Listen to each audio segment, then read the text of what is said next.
headlines this week, especially in the sports world. Multiple athletes showing off photos of their faces that have been aged by the app to show what they're going to look like in their older years. And wow, these are really ugly, you know? It's what happens though. Age is not a graceful thing sometimes. But look, here on the show, we decided to do our own first take age challenge. So we're going to show everyone's picture and then give a prediction of what you think is going to have happened by the time you look like those pictures. And guys, look, I'm a woman. A lot of us, aging is the scariest thing in our opinion, but I'm a team player. It's the alternative. You're good, no, Charlie. Hold on. Don't even try to appease me right now. I look awful. That's 30 years from now. I'm still wrapping those arms. Listen, I will pay all the money in the world. I don't care what it takes to not look like this, okay? All right, well, you know what? Let's get my picture off the screen. Ryan, you are up next. Let's see what we got.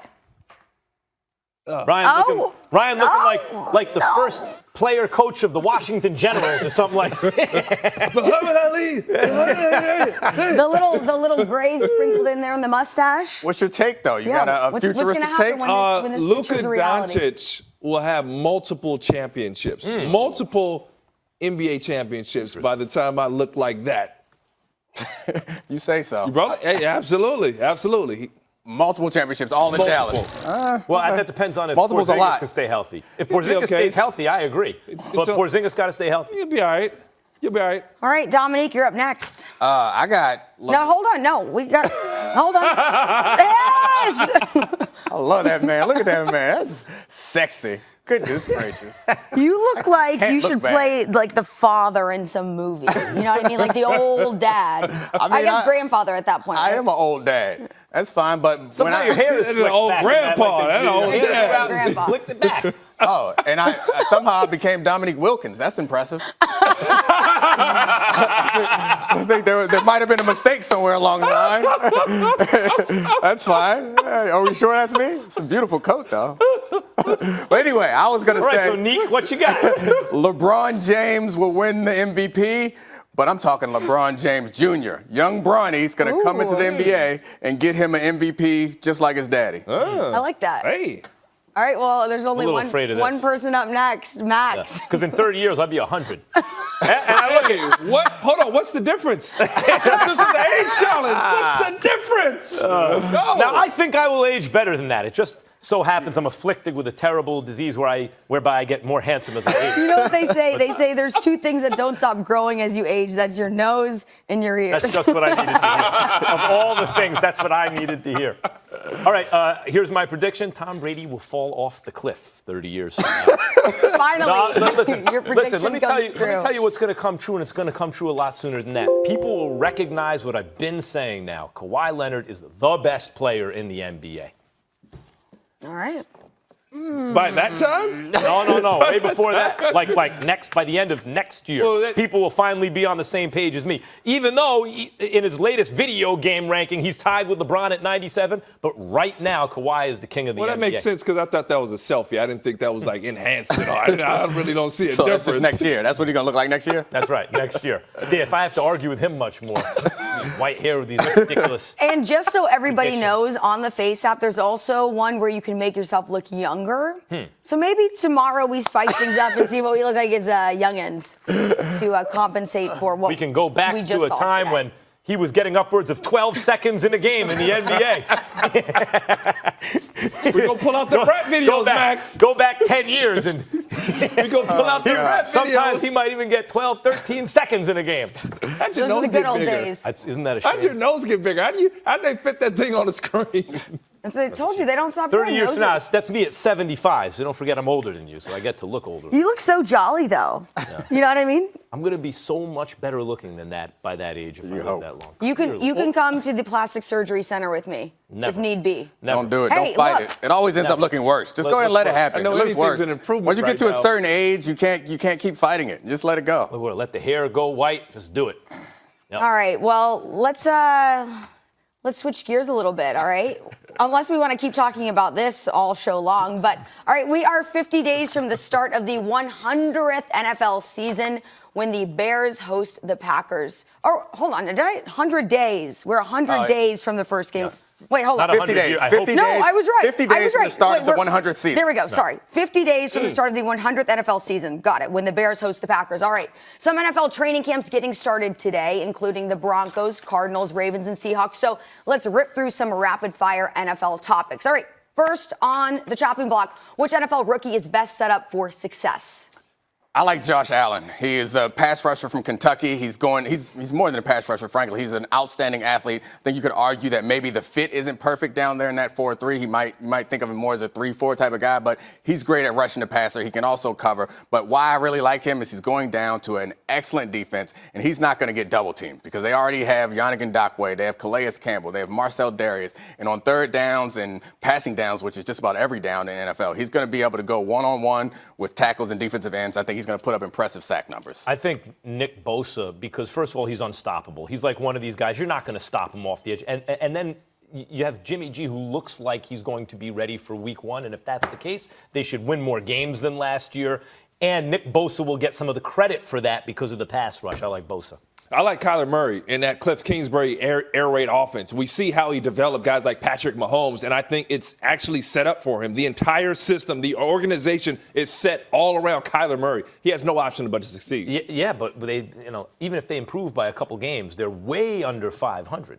You're going to see as far as rookies, you're going to see some monster games out of Kyler this morning. I think he's the first pick and he's a quarterback, so people are going to want to give him it. It's going to be his to lose, but I think that the Kingsbury curve is going to be tough for him to come over and overcome, and not having much support as far as receivers, running back, and that defense. It's a lot for a rookie. Don't let Dwayne Haskins win that job at some point this year because he has a chip on his shoulder, and that dude put up numbers. Yeah. At a top, throwing the ball down the field, 50 touchdowns. Put up crazy numbers against very few interceptions, kept getting better, and has something to prove this year. All right, let's take a look at Denver now. Will new QB Joe Flacco lead the Broncos to the playoffs? I think he does. I think they get the wild card. I like that defense. Joe Flacco's no slouch. He may not have been as impressive as everybody would have liked, but I still love Joe Flacco in this situation. He's still a Super Bowl champ, and as we've seen, Max Kellerman, quarterbacks can improve with age. They can still get the job done. Yeah, but not Flacco. Flacco's not been good for a long time. Look, Eli Manning is a 2-time Super Bowl champion. If Eli Manning if I'm in a bar with him, he can't pay for a drink because he brought my beloved Super Bowl Giants 2 Super Bowl championships with 2 of the biggest clutch plays I've ever seen. But he has stunk for years. Get rid of him. I'm not sentimental about this stuff when it's time for a dude to go. Flacco hasn't been good. Who's the better athlete, though? Flacco hasn't even been good for a long time. The Broncos do not make the playoffs. Who's the better athlete, though? Yeah. Flacco's a bigger arm. Yeah, Flacco's best play came in Mile High Stadium. So maybe if he can channel that play for his entire career there, he could. But my money is on them not going to the playoffs, at least not him leading them there, because you're right, he hasn't been very good. And you got the Chiefs and the Chargers in the division. Yeah, it's what we talked about earlier. So it's a wild card. Give him a wild card. Well, one of them's going to have to get the wild card. So, right. Yeah. So 3 teams from the same division are going. We just had Louis Riddick on here telling us that the Raiders will be better than the Broncos. A little optimistic. All right. New Jets running back Le'Veon Bell had over 1,200 rushing yards in his last season of 2017. Fellas, will he gain over 1,000 rushing yards this season? Bruh, I haven't seen an easier guarantee. The one thing about Le'Veon Bell is he's a patient runner. This isn't a guy that just goes out and uses brute force with his running style. He's going to use his blocks, and he's going to get more than enough touches in this Jets offense. I think it's a closer call than you think, but I'm also going to take him. I'll take the over on 1,000 yards. I think he'll get that because Le'Veon Bell, you can split him out wide. Yeah. You can put him in the slot. Who's the best receiver on the Jets? Right? So you got a young quarterback. He can catch passes out of the backfield, but you can actually line him up at several different receiver spots. So he will be a huge part of the offense. But in terms of purely rushing the ball in this league, I'll take the over, but I think it's a closer call than you think. And by the way, about his patience and everything, Le'Veon Bell has been, he is not as athletic as some of the top flight, young, explosive running backs. But when he's been on the field, he's been the best running back of his generation so far. He is a brilliant, you talk about patience. He can do every single thing you want a running back to do. He's a great player.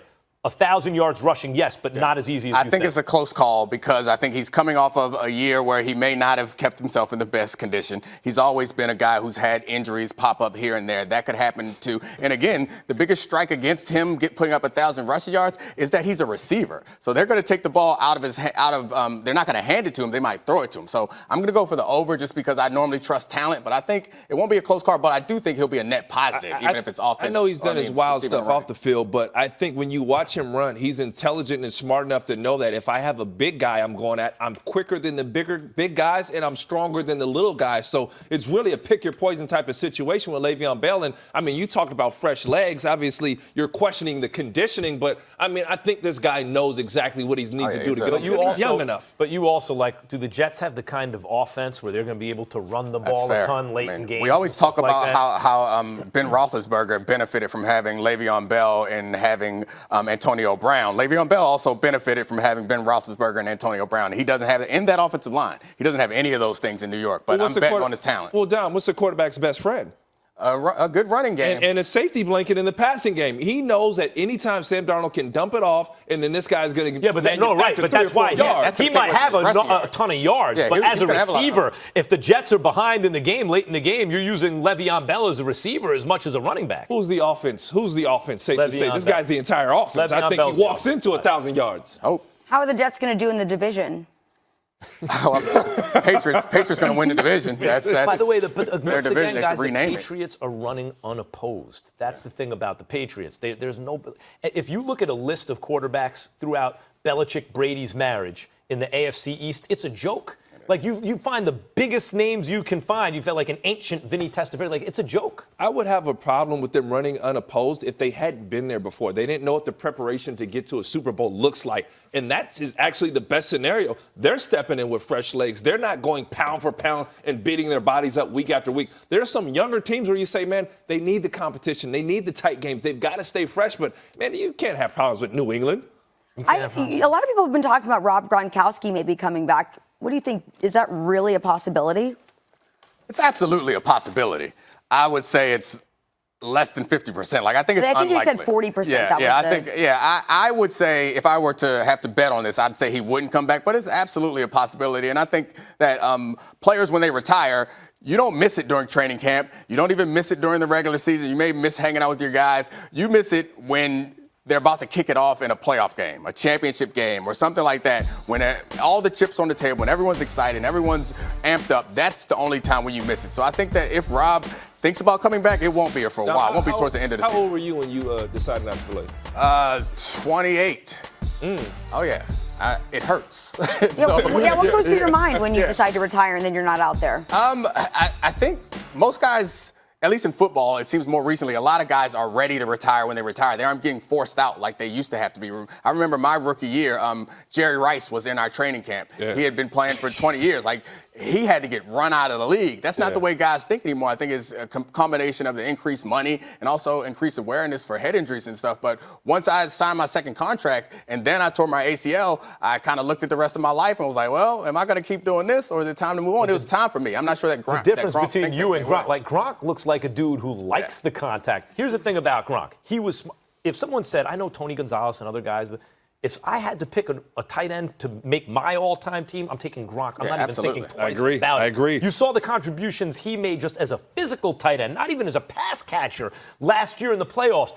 This dude is just different. Now, if he weren't already practicing with Tom Brady, I would say he's going to stay retired, and I wish him the best. Right. But the fact that he's already out there catching passes from his quarterback, that this is a Super Bowl contender, that they've won so many Super Bowls, they've had more success late in Gronk and Brady's career than Brady ever had early in his career, even when they won 3 out of those 4 Super Bowls, right? Like, it's been insane how good they've been recently and the kind of standard they've set. Now, all it's going to take is Brady to tell Gronk, I need you. And then what's Gronk going to say, Dominique? Yeah, I mean, it's He's going to say yes. I think it seems so un-Belichickian because what we know about Belichick is it's kind of old school, like you're with us from beginning to the end. I'm sure he's made plenty of allowances for Gronk, and I'm sure he might make another one. But Gronk isn't the same Gronk, and maybe it's a part because he played a lot of last season. But when we watched him in the playoff game, it seemed like they did not want to throw him the ball unless they absolutely had to because he looked so like. Check this out. But he was laying guys out on blocks. He was, but they would. But what makes him special is not that he can lay guys out on blocks, is that he can do that and also be the go-to guy on the biggest plays of the season. Absolutely, but I think we're overlooking this. Who's the guy who just left Monday Night Football because he had the itch to play in the NFL again? Jason Witten, one of the greatest receivers. Well, and that's also probably because he was guaranteed a lifetime position with the Cowboys, is my guess. But my point is the itch.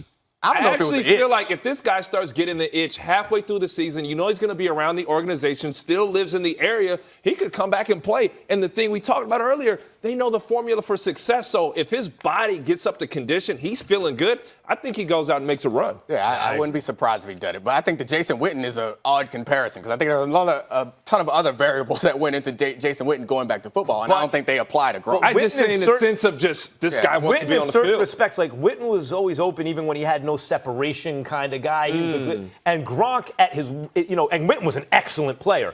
Gronk now is probably better than Witten's ever been. I was going to say, Witten's a good player, but Witten's not in the same conversation. But that's Gronk what I'm saying about like the value Gronk still has. If you told me you could get a prime Jason Witten on your team right now, you'd be like, ooh, that's a hell of a tight end. Gronk now is giving you at least that. I mean, Gronk is still an excellent player compared to everyone else. Guys, remember earlier we talked about the Seahawks, the Patriots of the NFC? Yeah. We asked everyone on Twitter. They said pretty much no. 10% only said they were the Patriots of the NFC. I mean, come on, that's basically in line with the pearls before swine. Saying. So, all right, well, this has been an interesting show to say the least. We will see.